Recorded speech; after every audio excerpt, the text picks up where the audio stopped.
Eh bien, nous sommes toujours au Salon de l'Automobile de Bruxelles avec une grande dame de l'automobile, Vanina X, grand nom de l'automobile.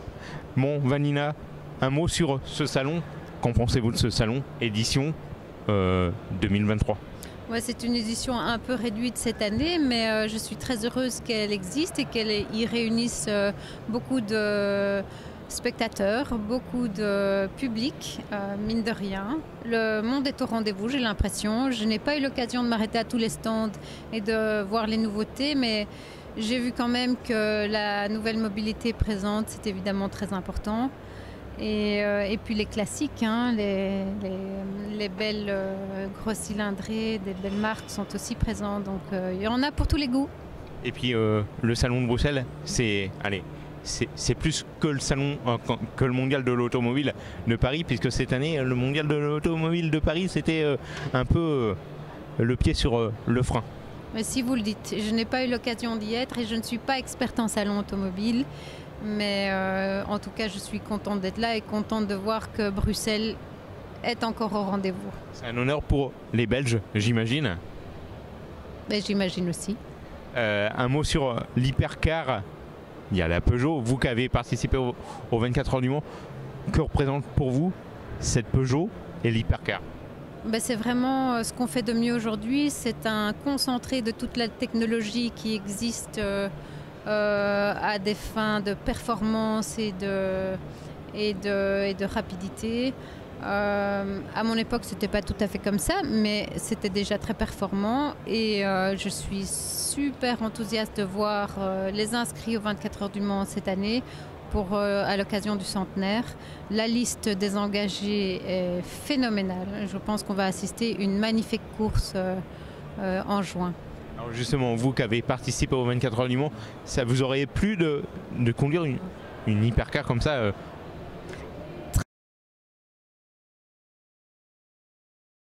Très certainement, je pense que j'aurais adoré la conduire.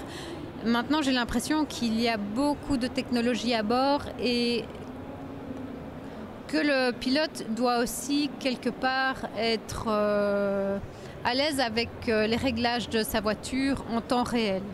À mon époque, on avait effectivement l'accélérateur, le frein, la boîte de vitesse, le volant. Aujourd'hui, il y a 1000 boutons sur le tableau de bord. Il y a la régénération d'énergie qu'il faut gérer en temps réel.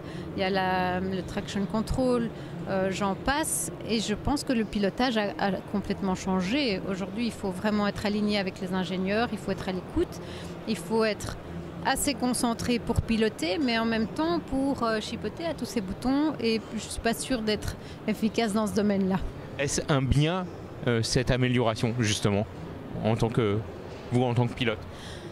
Mais toutes les avancées technologiques qu'on a vues apparaître en course automobile ont servi dans la vie de tous les jours, donc je pense que oui, forcément c'est un mieux pour développer les voitures de demain. Alors justement, le centenaire, vous avez piloté aux 24 heures du Mans. Avez-vous des anecdotes des 24 heures du Mans, vous en tant que pilote ou en tant que spectatrice, je ne sais pas hein. Des anecdotes au volant, j'en ai, des plus ou moins heureuses et des points de plus ou moins tristes et plus ou moins heureuses.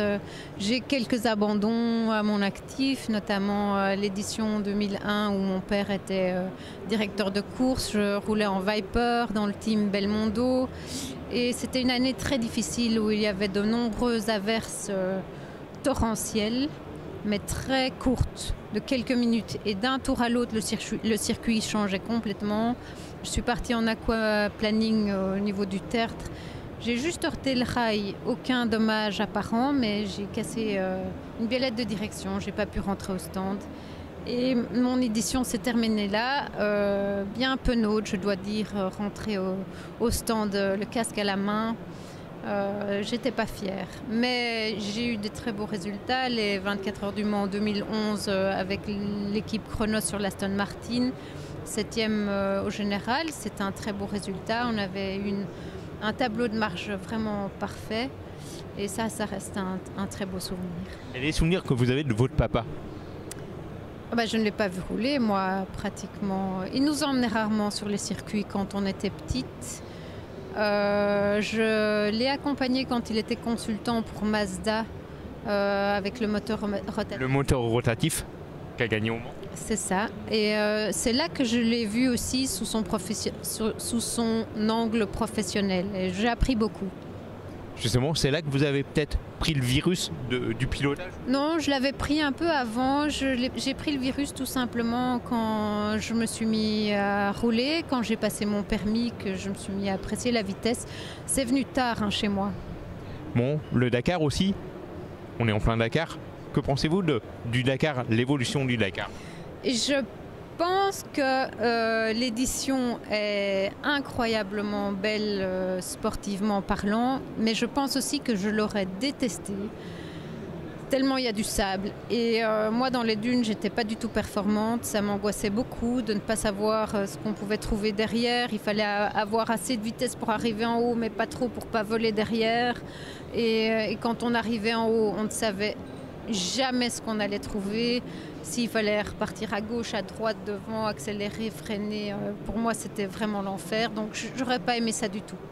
Bon, qui voyez-vous gagner cette année? Peut-être Nasser Al-Attiyah, on va dire. Mais il est un peu chez lui là, il est dans son jardin, donc on a l'impression que rien ne peut l'arrêter. Votre prochain défi, je crois que c'est le Mans Classique, mais il n'y a pas que, puisque vous êtes une femme de défi. Le défi de ma vie, ce serait de rendre mes enfants heureux, enfin de faire de mes enfants des adultes heureux. Et le Mans Classique alors? Le Mans Classique, ça c'est... Vous allez faire, je crois, il me semble. Mais je n'en sais rien, vous me posez la question depuis tout à l'heure, je n'en sais rien.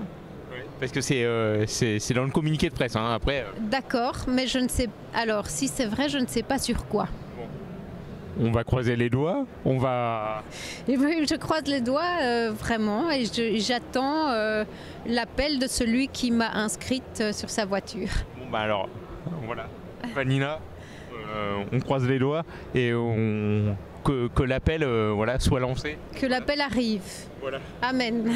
Bon, et un message, dernier mot, un message pour le centenaire des 24 heures du Mans de votre part, pour inciter les femmes peut-être à participer à l'édition du centenaire ou peut-être le public à aller voir l'édition du centenaire. Bah, s'il y a une édition à ne pas manquer, évidemment, c'est celle-ci. Les femmes sont bien représentées avec les Iron Dames qui font des performances incroyables.